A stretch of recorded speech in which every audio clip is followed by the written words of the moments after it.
कल की कथा के आगे हम चल रहे हैं।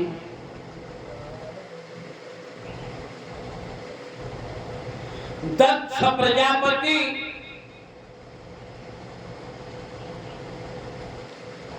जब विष्णु भगवान की शिव के बिना मूर्ति प्रतिष्ठापित करने का प्रयास कर रहा था, वो सफल नहीं हुआ।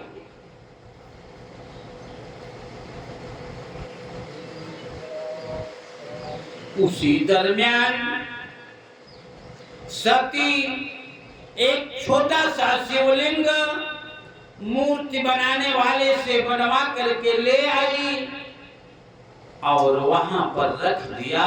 मूर्ति यथास्थान निर्धारित व्यक्तियों के साथ स्थापित कर दिया गया। सती को दंड भी दिया कि 1000 कमल के फूल में नारायण लिख करके आपको अर्पित करना होगा। तुम ये मत समझना कि तुम दक्ष की बेटी हो, तुम्हें बेटी होने के नाते दंड मैं नहीं दूंगा। दक्ष के राज्य में दंड एक समान होता है। जो भी व्यक्ति दंड का पात्र बनेगा उसे दंड जरूर दिया जाएगा। दक्ष ने अपनी बेटी सती को तो दंड दे ही दिया,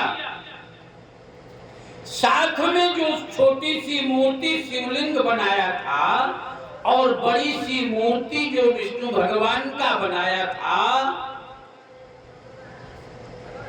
उसे भी बुला करके उसको भी अपने राज्य से निष्कासित होने का दंड दे दिया।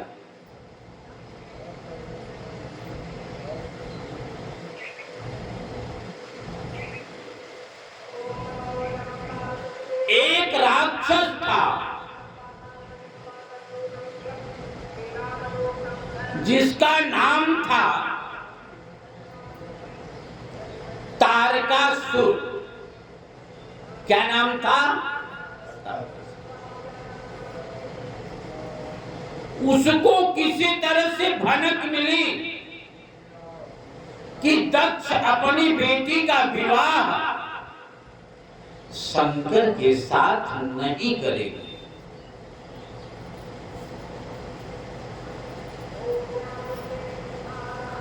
वो दक्ष बहुत खुश हुआ। ओ, ये तारकासुर बहुत खुश हुआ और तारकासुर खुश होकर के राक्षसों में तो राजा था ही, अपने को अजेय और अमर बनने के उद्देश्य से ब्रह्मा को के निमित्त साधना प्रारंभ कर दिया। ब्रह्मणे नमः ब्रह्मणे नमः ब्रह्मणे नमः करने लगा। बहुत दिनों तक साधना किया और साधना से तारकासुर के साधना से ब्रह्मा जी खुश होकर के सामने उपस्थित हुए।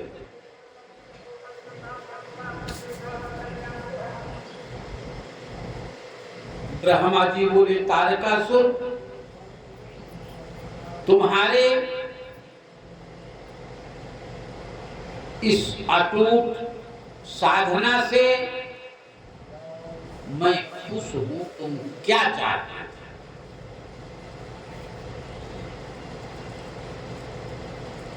तारकासुर कहा, नहीं, आप यदि खुश हैं मुझसे, मेरी साधना से, तो मैं अजर और अमर हो जाऊं, ऐसा मुझे वरदान दीजिए। ब्रह्मा जी ने हाथ उठा लिया कि ये मेरे बस की बात नहीं है।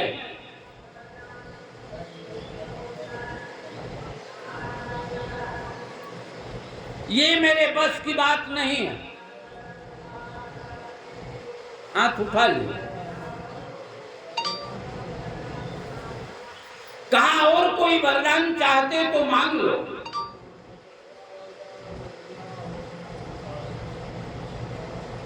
तो राक्षस थे, राक्षसों में स्वार्थ की पूर्ति कैसे होगी ये केवल राक्षस जानते हैं।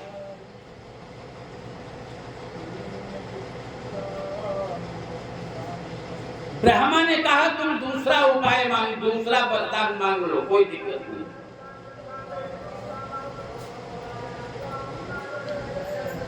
तारकासुर कहा यदि दूसरा वरदान देना ही चाहते हैं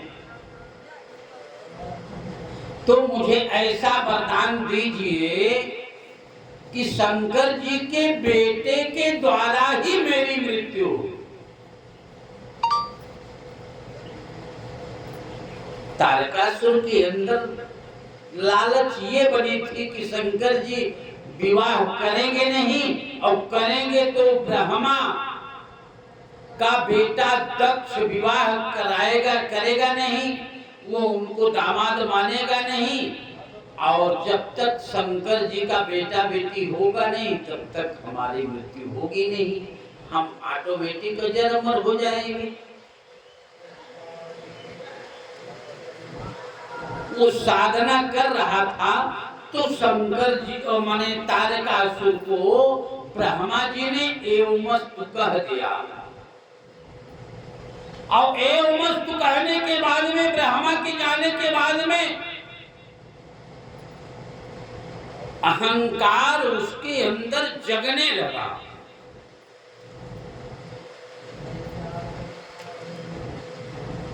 चारों तरफ घूम घूम करके कहने लगा कि मैं तो अजर अमर हो गया, मैं तो अजर अमर हो गया। यहां तक कि पूरे पृथ्वी पर लोगों को प्रताड़ना देने लगा, देवताओं तक को प्रताड़ना देने लगा।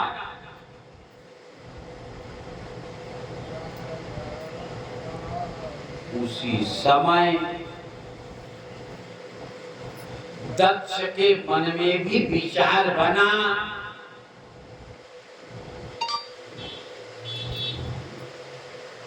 मैं एक सभा आयोजित करूं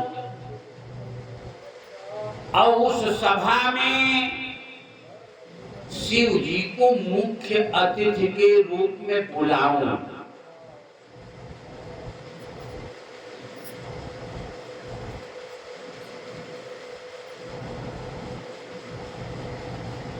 और शिव यदि आते हैं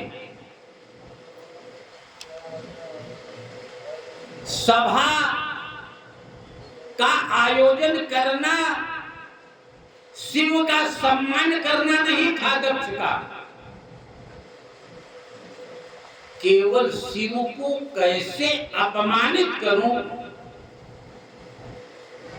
ये विचार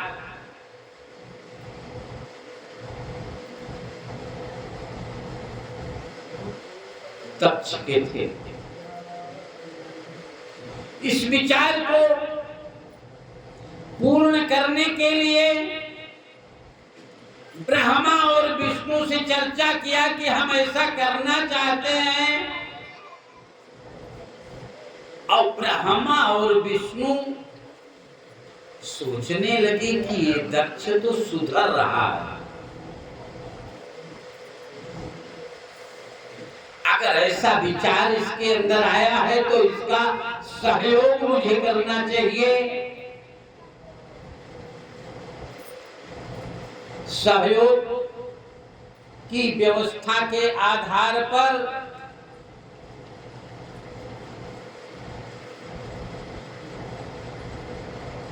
अनुमोदित कर दिया। ब्रह्मा और विष्णु ने कहा बहुत अच्छा विचार आपने बनाया, बहुत अच्छा विचार आपने बनाया, बहुत बढ़िया। तो अच्छा विचार समझ करके और आयोजन की तैयारी होने लगी।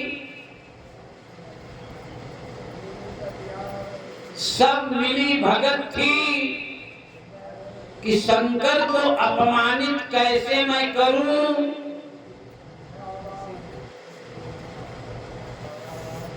जो आसन शंकर जी के लिए बनाया गया था वो आसन ऐसा था कि शंकर जी के बैठने से पहले तो बहुत बढ़िया आसन दिखता था, लेकिन बैठने के बाद वो आसन अपने आप टूट गया। आयोजन का दिन आ गया।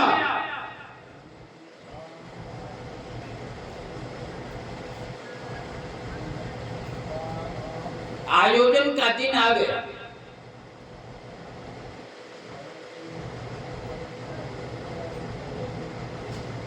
और आयोजन की व्यवस्था में शंकर जी आए। उस आयोजन में दर्शक दीर्घा में ब्रह्मा भी थे और विष्णु भी थे, जो दक्ष के गुरु माने जाते हैं, और अनेकानेक राजा महाराजा, देवलोक से सारे देवता भी थे।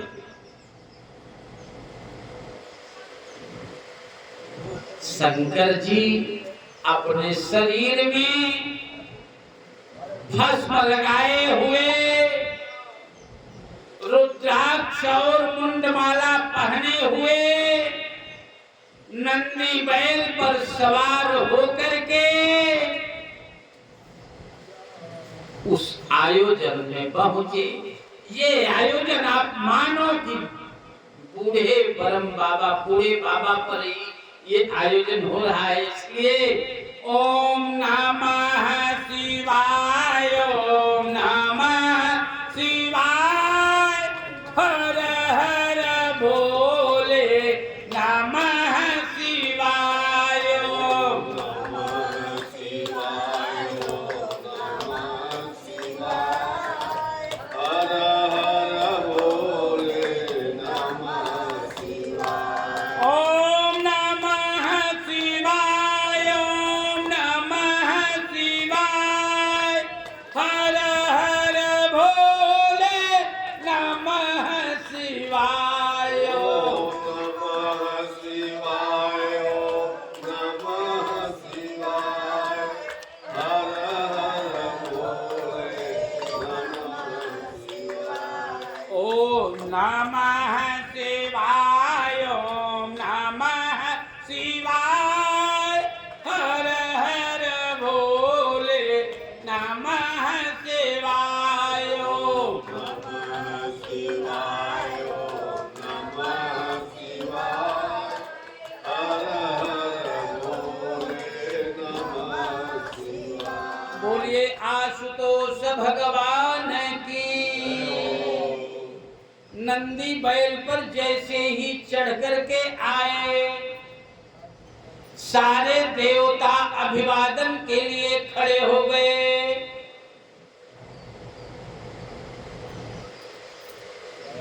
और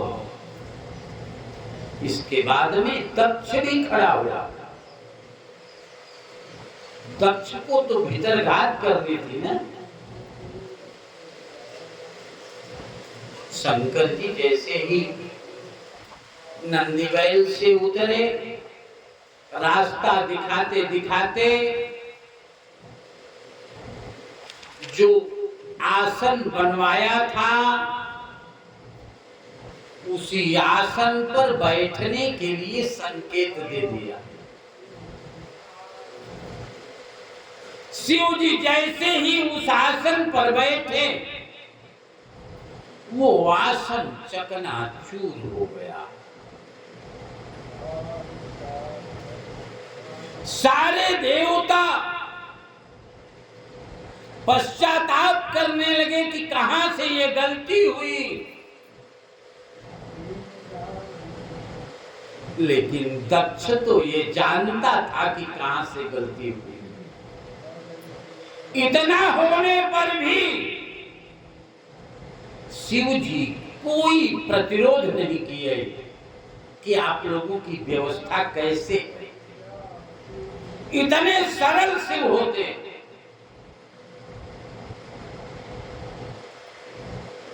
कोई प्रतिरोध नहीं किया।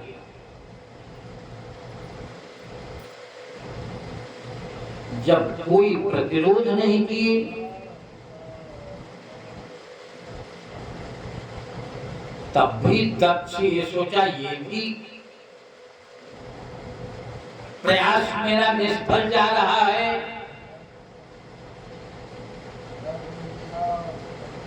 तो अगला प्रयास दक्ष का क्या था कि दक्ष खड़ा हुआ, देवलोक के सारे देवता भी थे और सारे देवताओं के सामने दक्ष अपने हाथ में जल लेकर के कहा कि मैं श्राप देता हूं कि ये जिस वेश में शिव जी आए हैं, बाघंबर पहने, शरीर में भस्म लगाए, इस स्वरूप की पूजा समाज का कोई भी व्यक्ति न करे। श्राप दे दिया।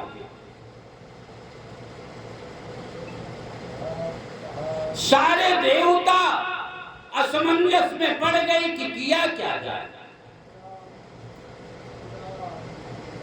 अगर संसार से शिव की पूजा समाप्त हो जाएगी तो कल्याण करने वाला कोई बचेगा नहीं। जो आशुतोष के रूप में जाना जाता है वही शिव है। क्योंकि शिव जी स्वयं अपने लिए कुछ रखते नहीं,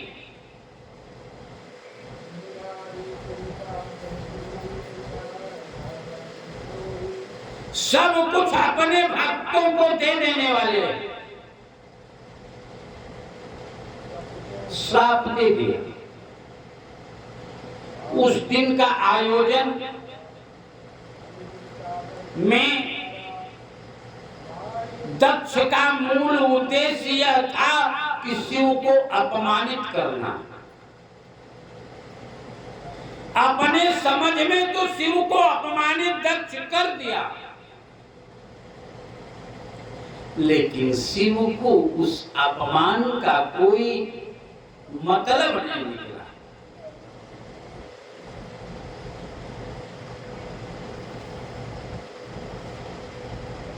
सारे देव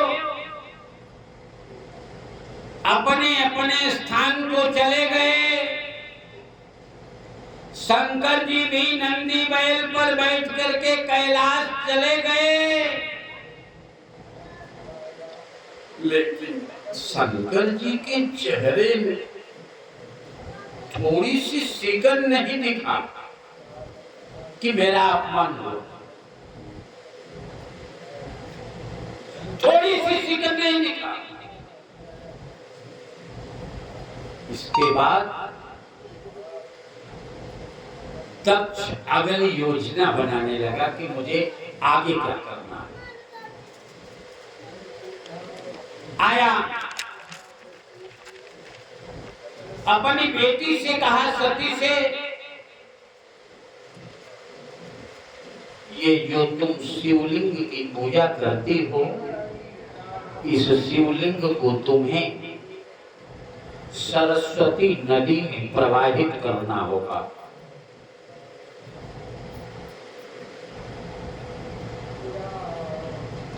शक्ति का प्राकट्य केवल इसीलिए दक्ष के यहाँ हुआ था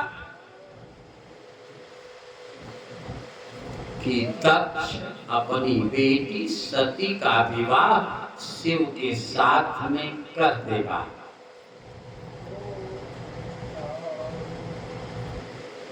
लेकिन दक्ष वो बात मानने को तैयार नहीं। दक्ष वो बात मानने को तैयार नहीं।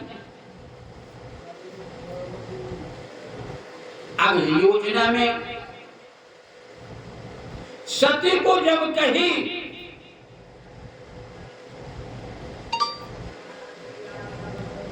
कि तुम ये शिवलिंग ले जाओ सरस्वती नदी में प्रवाहित कर दो, सती कही कि पिताजी हम एक शिवलिंग लेके ले जाएंगे,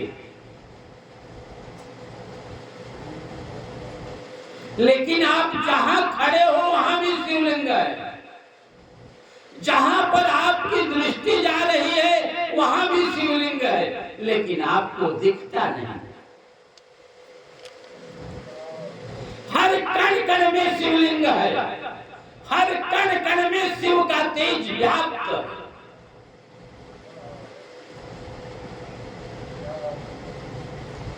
हम तो एक शिवलिंग की परित्याग करेंगे ना,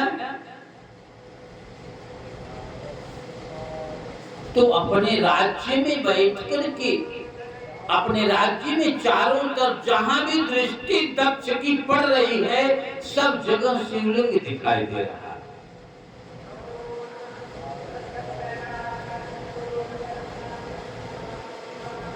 दक्ष कहा हमको कहां दिखाई दे रहा है उससे मतलब नहीं, जो तुम्हारे पास है उसका परित्याग तुम करो।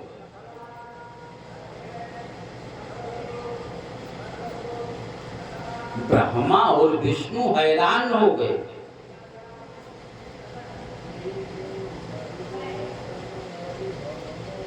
कि अगर ये शिवलिंग स्वयं सती प्रवाहित कर देगी सरस्वती नदी में और पूजा भी नहीं करेगी, तो संसार में शिवलिंग की पूजा नहीं हो पाएगी और लोगों का कल्याण नहीं हो पाएगा।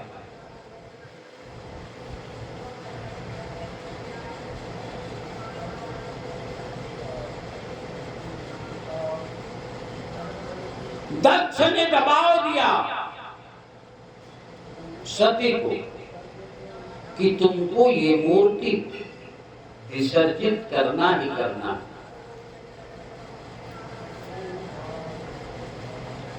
पिता की बात मानकर के सती नमः शिवाय का कीर्तन करते हुए चल दिया।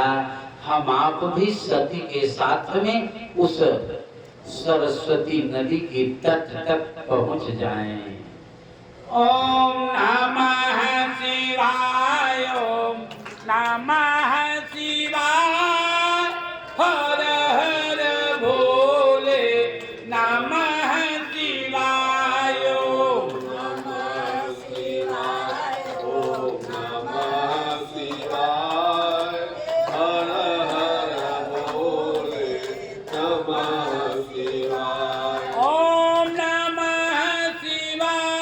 ओम नमः शिवाय, ओम नमः शिवाय, हर हर भोले नमः शिवाय, ओम नमः शिवाय, ओम नमः शिवाय, हर हर भोले नमः शिवाय, ओम नमः शिवाय, ओम नमः शिवाय, हर हर भोले नमः शिवाय, ओम नमः शिवाय, ओम नमः शिवाय, हर हर भोले नमः शिवाय। सती पिता की बात मान करके शिवलिंग को लेकर के विसर्जन के लिए चल दिया, लेकिन ब्रह्मा और विष्णु आपस में बात कर रहे थे कि सती, जैसे शिवलिंग आप देख रहे हो ना, सब लोग शिवलिंग देख रहे हैं मंदिर के नीचे, जो नीचे का आधार है वह सती के रूप में यानी शक्ति के रूप में जाना जाता है, जो ऊपर का पिंडी होता है वह शिव के रूप में जाना जाता है। समझ में बात आ गई? ब्रह्मा और विष्णु आपस में बात किए कि यदि सती एक बार पूजा करके ये मूर्ति हम लोगों को दे देगी तो पूरे पृथ्वी पर इसकी पूजा का प्रचलन चालू हो जाएगा। ब्रह्मा और विष्णु एक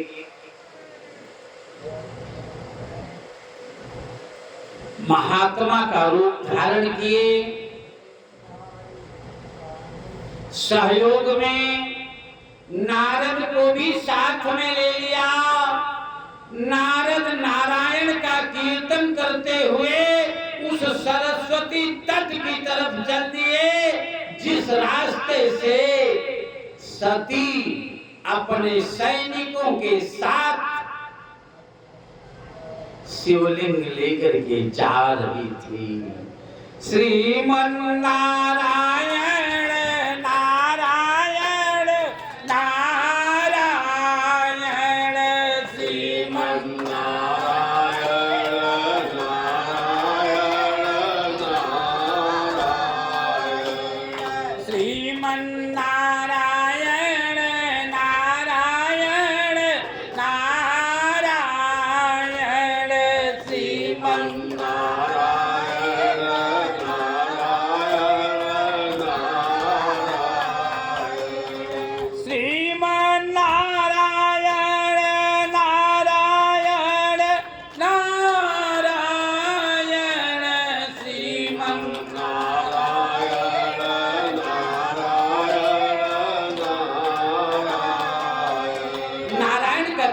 करते हुए पहुंच गए रास्ते में। यहां तक कि सती से मुलाकात हुई और सती देखी नारायण की माने नारद जी को महात्मन में प्रणाम करते। नारद ने कहा सती बहुत बहुत आशीर्वाद, बहुत बहुत आशीर्वाद। कैसी हो? बहुत विह्वल मन से और बहुत दुखी मन से, बहुत दबाव से। कहां जा रही हो तुम? सती ने अपनी सारी वृत्तांत बता दिया कि मेरे पिताजी ने जिद किया है कि यह मूर्ति सरस्वती नदी में प्रवाहित करना। अब पिता की बात तो मैं काट भी नहीं पाऊंगी, इसीलिए मैं जा रहा। नारद ने कहा कि हम एक ऐसा रास्ता आपको बताते हैं कि सांप भी मर जाएगी, लाठी भी नहीं टूटेगी, काम भी आपका बन जाएगा। कहा कोई उपाय महात्मा बता देते आप।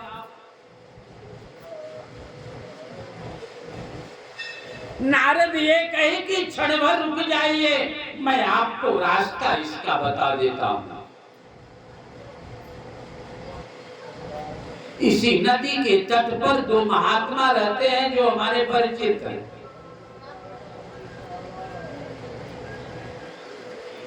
अब ये जो मूर्ति ली हो, इस मूर्ति की आप स्वयं पूजा कर दो। और पूजा कर कोई भी मूर्ति प्रवाहित किया जाता है तो पूजा करके या किसी को दिया जाता है तो पूजा करके ही दिया जाता है। कोई मूर्ति यदि प्रतिष्ठापित भी किया जाता है तो पूजा करके ही किया जाता है। तो आप ऐसा करिए, इस मूर्ति की चलिए, वो दोनों पंडित जी भी हैं तो महात्मा, लेकिन वेद मंत्र बहुत अच्छा जानते हैं। मंत्रों के माध्यम से इनकी पूजा करवा करके और आप सरस्वती नदी में प्रवाहित कर दोगी तो आज आपके पिता क्रोध में कह दिए हैं प्रवाहित कर दो। सपोज कल आपका विश्वास यदि शिव के प्रति बढ़ा तो आप शिव मूर्ति की पूजा करना चाहोगी तो वो प्रवाहित कर दोगी तो फिर वापस तो मिलेगा नहीं। लेकिन आप मेरे जो परिचित ब्राह्मण हैं, महात्मा हैं, उनके हाथों में पूजा करके दे दीजिए। वो लोग पूजा करते रहेंगे, जब आपको जरूरत होगी तब आप मूर्ति ले लें।